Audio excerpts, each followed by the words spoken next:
इस वीडियो में तो पढ़ने वाले क्लास 10 केमिस्ट्री चैप्टर 1 जिसका नाम है जी रासायनिक अभिक्रिया और समीकरण अति लघु उत्तरीय प्रश्न। संपूर्ण आपको 1 से लेकर 20 तक बताएंगे। सारे प्रश्न 100% सही रहेगा जी। तो चलिए शुरू करते हैं। फर्स्ट क्वेश्चन आप सभी के सामने है, रासायनिक समीकरण लिखने में अभिकारक और प्रतिफल किन रूपों में व्यक्त किया जाता है। तो देखिए भाई साहब, इस वीडियो पर तो न्यू वीडियो, आपको कहीं भी कष्ट होने वाला नहीं है, 100% आपको समझ में आएगा। ठीक है, केमिस्ट्री चैप्टर 1 अति लघु उत्तरीय प्रश्न। अति लघु उत्तरीय का मतलब होता है ना कि एक नंबर वाला क्वेश्चन। ठीक है, देखिए रासायनिक समीकरण में ये क्या है जी सर जी, तीर है किसका, नीतीश जी का तीर के बाईं ओर अभिकारक को और दाईं ओर प्रतिफल को दर्शाया जाता है। जैसे देखिए आपको सामने एक दिख रहा होगा ना, यहाँ पे देखिए H2 दिख रहा होगा प्रश्न, तो H2 प्लस Cl2 और अब क्रिया करके बनाता है HCl। ठीक है, तो ये हो गया बायां पक्ष, इसे बोलते हैं अभिकारक। क्या बोलते हैं जी, अभिकारक।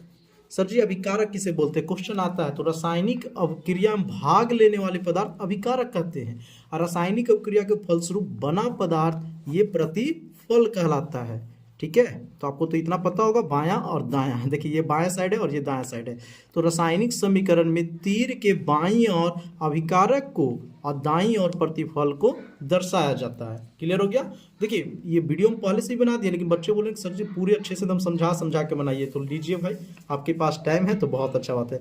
रासायनिक समीकरण में सेकंड नंबर क्वेश्चन, अभिकारक और प्रतिफल के बीच तीर चिन्ह का प्रयोग क्यों किया जाता है। तो सिंपल समझिएगा, तीर चिन्ह का प्रयोग क्यों किया जाता है, क्योंकि प्रतिफल एवं अभिकारक के परमाणु संख्या स्पष्ट पता चल सके। और सर जी प्रतिफल क्या होता है, अभिकारक क्या होता है, अभी नहीं बताया। देखिए ये हो गया अभिकारक, ये हो गया प्रतिफल।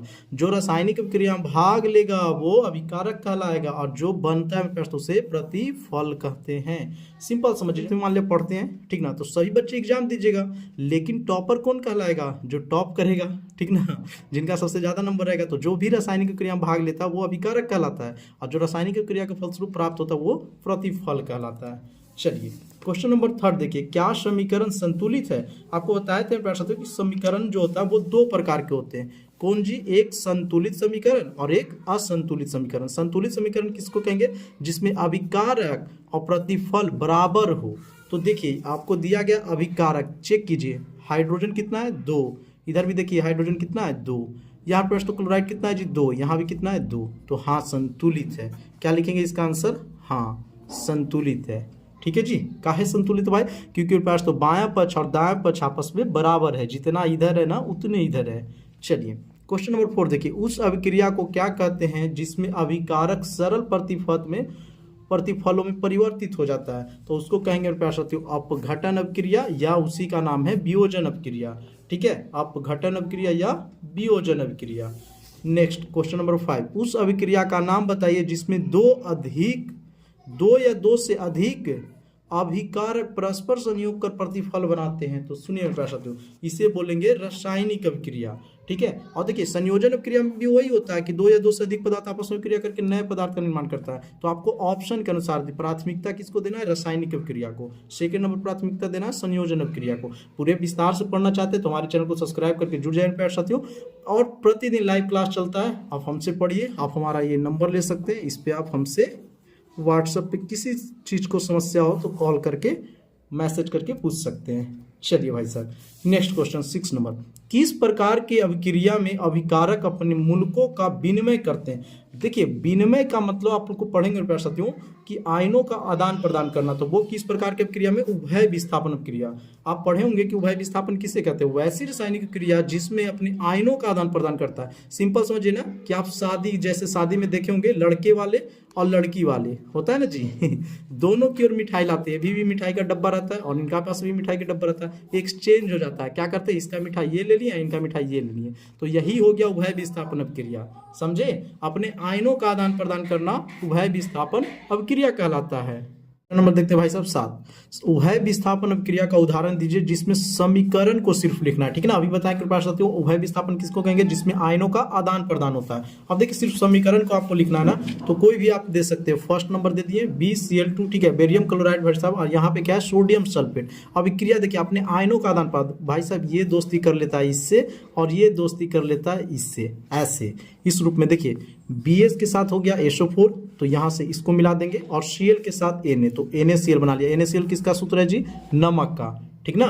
चलिए, तो अपने आयनों का क्या कर लिया, आदान प्रदान। जैसे यहाँ पे समझिए NaCl है और AgNO3 है, यहाँ पे क्या है बताइए, सोडियम क्लोराइड, और ये है सिल्वर नाइट्रेट। NO3 को क्या पढ़ेंगे, नाइट्रेट, ठीक ना, और Ag से सिल्वर। तो यहाँ पे देखिए भाई साहब, Ag यानी सिल्वर के साथ क्लोराइड चला जाता है, और ये सोडियम है जो नाइट्रेट के साथ चला जाता है। तो क्या हो रहा है, अपने आयनों का आदान प्रदान। तो ये कौन सा क्रिया है, वो है विस्थापन अभिक्रिया है। चलिए, क्वेश्चन नंबर 8 को देखिए, क्या कॉपर आयरन से अधिक अभिक्रियाशील है। तो इसका लिखेंगे हाँ। अब काहे, तो चलिए आपको बुक में बताते हैं। देखिए मेरे प्यारे साथियों, यहाँ पे सिंपल में लिखा हुआ है कि आयरन, आयरन मतलब क्या जी, लोहा। कॉपर, कॉपर मतलब क्या, तांबा, से अधिक क्रियाशील है। आयरन जो है वो कॉपर से अधिक क्रियाशील है, ये आपको लिख लेना है, ठीक ना। चलिए आगे देखते हैं हम लोग। क्वेश्चन नंबर यहाँ पे कितना था जी, देखिए, क्या कॉपर आयरन से अधिक अभिक्रियाशील है, तो आपको लिख लेना है। क्वेश्चन नंबर 9 देखिए, क्या संयोजन अभिक्रिया ऑक्सीकरण या अवकरण अभिक्रिया है, फटाफट बताइए। तो देखिए, इसको बोलेंगे हाँ। कैसे, तो आपको ये लिखना होगा। Fe मतलब आयरन, आयरन मतलब लोहा, आयरन बताया, एस मतलब सल्फर। तो यहाँ पे देखिए ऑक्सीकरण हो रहा है और यहाँ पे तो अवकरण हो रहा है। तो ये एक क्या है ऑक्सीकरण और अवकरण दोनों है। तो आप ये भी लिख सकते हैं, ना तो सिंपल हाँ भी लिख सकते हैं। आ गया ये 10वां नंबर प्रश्न, क्या उभय विस्थापन अभिक्रिया ऑक्सीकरण अवकरण अभिक्रिया है। तो नहीं, बिल्कुल नहीं है क्योंकि अभी हम आपको बताए हैं कि उभय विस्थापन अभिक्रिया किसे कहते हैं। क्या जी, अभी बताए थे ना, उभय विस्थापन अभिक्रिया की जिसमें आयनों का आदान प्रदान होता है, और इसमें तो पैर तो ऑक्सीजन के साथ संयोग होता है और ऑक्सीजन को त्याग होता है। तो चलिए आगे देखते हैं, क्वेश्चन नंबर कितना है जी, 11। हमारे शरीर में भोजन का पचना किस प्रकार का अभिक्रिया है, ठीक है। तो देखिए, अपघटन या ऑक्सीकरण। तो आपको ऑप्शन के अनुसार देख लेना, इसका राइट आंसर आप यहाँ से ये लिखिएगा, अपघटन, ठीक है। 1 नंबर प्राथमिकता ऑक्सीकरण रहे तो उसे भी लगाइएगा। चलिए 14 नंबर क्वेश्चन देखिए, ताजे खाद्य पदार्थ को सड़ने से बचाने, सॉरी 13 नंपर पढ़ लेना जी, 12 11 तक हुआ था, 12 नंबर देखिए भाई साहब, प्रकाश रासायनिक अभिक्रिया के 2 उदाहरण दे। प्रकाश रासायनिक अभिक्रिया किसे कहते हैं, वैसी रासायनिक अभिक्रिया जो प्रकाश की उपस्थिति में संपन्न होता है, वैसी रासायनिक अभिक्रिया जो प्रकाश की उपस्थिति में संपन्न होता है, ठीक ना। तो देखिए हम उदाहरण दे देते हैं, कितना उदाहरण आपसे पूछा जा रहा है, सर जी 2 पूछा जा रहा है, हम आपको भर दिए हैं भर दिए हैं। फर्स्ट लिख लीजिए, सेकंड लिख लीजिए, 3, 4, 5, जो आपको अच्छा लगे ना वो लिख लेना है। प्रकाश की उपस्थिति में जो क्रिया घटित होगा उसी को प्रकाश रासायनिक क्रिया कहते हैं। तो देखिए AgCl सिल्वर क्लोराइड, ये क्रिया करके पास तो Ag और Cl अलग अलग टूट जाता है। कार्बन डाइऑक्साइड और जल क्रिया करके क्या बना लेता है, ग्लूकोज। ग्लूकोज का सूत्र क्या होगा, C6H12O6। मोस्ट BBI क्वेश्चन, काफी बार आपके एग्जाम में डायरेक्ट पूछे जाते हैं कि ग्लूकोज का सूत्र क्या होता है, तो आपको याद कर लेना है C6H12O6, ठीक है। ये वीडियो देखने से पहले तो आप लोग कहीं भी पढ़े होंगे ना, उससे ज़्यादा आपको समझ में आएगा और मज़ा आएगा। तो चलिए मेरे लाडले आगे देखते हैं, और चैनल पे आप लोग पहली बार आए होंगे तो जरूर चैनल को सब्सक्राइब कर लीजिएगा और शेयर कर दीजिए अपने दोस्तों के पास। और दम उम्दा तैयारी के लिए, साइंस में 90 पार जाने के लिए प्रयास, तो हमारे चैनल से जरूर जुड़िए। लाइव क्लास प्रतिदिन चलता है, आप हमारे दिए गए नंबर पर कनेक्ट करके क्लास को ज्वाइन कर सकते हैं। देखिए, दुर्गंध खाद्य पदार्थ क्या है, दुर्गंध सर जी जिससे गंध आवे। तो देखिए हम सिंपल भाषा में आपको लिख दिए हैं, ठीक है जी।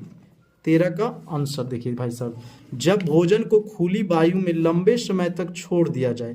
भोजन मतलब जो खाद्य पदार्थ हम लोग खाते हैं उसको लंबे समय तक खुली हवा में छोड़ देंगे तो ऑक्सीजन से अभिक्रिया कर गंधयुक्त पदार्थ का निर्माण कर लेता है। आप लोग देखते होंगे शादी ब्याह में, चाहे घर में पैर सकती हूँ, बन के लंबे समय तक छोड़ दीजिए उसको, सुबह में बनता है, कहते हैं मम्मी दाल खट्टा हो गया है, तो वही तो गंधयुक्त हो गया जिससे गंध निकले ना उसको बोलते हैं गंधयुक्त, समझ गए। तो आप सिंपल लिख सकते हैं कि नहीं, कि जब भोजन को खुली हवा में छोड़ देते हैं तो ऑक्सीजन से क्रिया करके खराब हो जाता है, खराबे की भाषा तो है गंधयुक्त हो जाता है, उसी को ठीक है गंधयुक्त पदार्थ कहते हैं।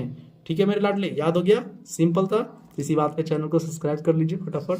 चलिए मेरे प्यारे साथियों, 14 नंबर, ताजा खाद्य पदार्थ को सड़ने से बचाने के लिए कोई एक उपाय। तो फ्रिज आप लोग सुन रहे होंगे, फ्रिज किस लिए काम है रेफ्रिजरेटर में रख दीजिए, ताजा खाना बच जाएगा। 14 का आंसर क्या होगा, ऑप्शन तो इसमें है ही नहीं है देखिए इस वीडियो में ना खास बात ध्यान रखा गया कि हर एक क्वेश्चन आपको अच्छे से बताए और एकदम क्वालिटी एकदम हाई लेवल का। क्वेश्चन नंबर 15 देखिए, निम्नलिखित रासायनिक समीकरण को संतुलित कीजिए। बहुत बार हम क्लास में सिखाए हैं। FeSO4, Fe यहाँ पे कै गो आयरन है, एक गो, यहाँ देखिए कै गो है, 2 गो, तो यहाँ भी 2 दे देते हैं। अब 2 गो Fe हो गया, देखिए SO4 पढ़िएगा, SO4 को सल्फेट पढ़ा जाता है। सल्फेट कै गो है? 2 गो। सल्फेट यहाँ भी 2 गो है। ऑक्सीजन देखिए भाई साहब कै गो है? 3 गो, 3 2 5 गो और 5 3 8 गो। और यहाँ देखिए 4 गो है जी, अब गुना हो जाता है तो 4 दूना 8 गो, यानी ऑक्सीजन भी 8 गो सर जी, 2 गो Fe तो 2 गो Fe भी है, ठीक है। सल्फर SO4 एगो, इधर यहाँ कितना हो जाएगा? 2, तो यहाँ भी 2 है। क्लियर हो गया? यस सर जी। चलिए आगे बढ़ते हैं मेरे प्यारे साथियों। एकदम एक एक चीज को देख लीजिए। जैसे देखिए ऑक्सीजन यहाँ पे कितना हो गया? तो 4 दूना 8, तो ऑक्सीजन 3 गो है, 3 2 5 गो और 5 3 8 गो। देखिए Fe 2 गो है तो Fe 2 गो। ये S यानी सल्फर कै गो है? तो इधर मान लिया 2 गो है, तो इधर भी आपको एक 2 दिख रहा है। क्लियर हो गया? संतुलित उसी को नहीं बोलते हैं जिसमें बायां पक्ष और दायां पक्ष आपस में बराबर हो, जिसमें अभिकारक और प्रतिफल समान हो। 16 नंबर क्वेश्चन, एक ऐसी अभिक्रिया का उदाहरण दीजिए जिसमें 2 यौगिक परस्पर संयोग करके एकल यौगिक बनाते हैं। 2 यौगिक करके जी और एक यौगिक बनाते हैं। तो सुनिए, कैल्शियम कार्बोनेट और कार्बन डाइऑक्साइड अभिक्रिया करके कैल्शियम कार्बोनेट का निर्माण करता है। यही आपको उदाहरण देना था, ठीक है, 16 का। तो आपको ये लिख लेना है। चलिए 17 नंबर, समीकरण इतना भाई साहब, निरूपित अभिक्रिया उदासीनीकरण अभिक्रिया, इस अभिक्रिया का दूसरा नाम क्या हो सकता है? फटाफट बताइए कि दूसरा नाम क्या हो सकता है। चलिए देखिए, तो यहीं पे हम लिख दें इसका लिख लीजिएगा ऑक्सीकरण अभिक्रिया, ठीक है। और दूसरा नाम क्या होगा? ऑक्सीकरण अभिक्रिया। उदासीनीकरण किसे कहते हैं? तो वैसे रासायनिक अभिक्रिया जिसमें अम्ल भस्म से अभिक्रिया करके लवण का निर्माण करता है। 18 नंबर देखिए भाई साहब, H2O है और Fe, कौन सा पदार्थ ऑक्सीकारक है? कौन सा पदार्थ ऑक्सीकारक है? तो देखिए यहाँ पे ऑक्सीजन है और ऑक्सीजन बेचारा से निकल गया, तो ये क्या है? ऑक्सीकारक है। जो ऑक्सीजन को देता है उसे ऑक्सीकारक कहते हैं। चलिए 19 नंबर, जस्ता के साथ तनु हाइड्रोक्लोरिक अम्ल की अभिक्रिया होने पर हाइड्रोजन गैस मुक्त होती है, किंतु कॉपर के साथ यह अभिक्रिया नहीं होती है। क्यों? फटाफट आपको बताना है। चलिए तो फटाफट मेरे प्यार साथ देख लीजिए जी, एकदम अच्छे से लिखे आपके लिए, एकदम सजा के दुल्हन बना के देख लीजिए भाई साहब। देखिए, क्योंकि तांबा को वही बोला जाता है कॉपर, इसका संकेत C होता है। जिंक जिसका संकेत Zn होता है, के अपेक्षा कम अभिक्रियाशील धातु। एक हम आपको ट्रिक देंगे, पोके समय लेता है 50। कौन सा अभिक्रिया सबसे ज्यादा अगर कोई अभिक्रिया है ना तो वो पोटेशियम है। पोटेशियम का संकेत क्या होता है? के होता है। तो पूरे अच्छे से हम बताए हैं क्लास में, तो आप लोग जरूर क्लास को ज्वाइन कीजिए भाई साहब, अगर आपको भी सपना है कि सर जी साइंस एकदम 90 पार कर जाएं। चलिए, आपके सर के 90 पार है साइंस में, ठीक है, तो मेरे पास तो आप क्यों नहीं कर सकते? आप भी कर सकते हैं। और 20वां नंबर देखिए, पेट्रोलियम गैस के प्रमुख अवयव कौन सा है? ठीक है, पेट्रोलियम गैस पूछा है ना, तो इसका पास तो प्रमुख अवयव लिख लीजिएगा प्रोपेन और ब्यूटेन। तो आपको ज्यादा ऑप्शन ब्यूटेन ही देखने के लिए मिलेगा, ठीक ना, ब्यूटेन। चलिए, इस प्रकार हम आपको 1 से 20 तक बहुत ही अच्छे से बता दिए हैं। अगर मेरे प्यारे साथियों आपको वीडियो अच्छा लगा हो तो चैनल को जरूर सब्सक्राइब कर लीजिए और दोस्तों के पास ज़्यादा से ज़्यादा शेयर कीजिए। और आपको अगर लघुतरीय प्रश्न चाहिए तो फटाफट कमेंट में छाप देंगे कि यस सर दम जल्दी बनाइए, इसका भी बहुत जल्द बना के अपलोड कर देंगे। मिलते हैं नेक्स्ट वीडियो में, तब तक के लिए जय हिंद जय भारत।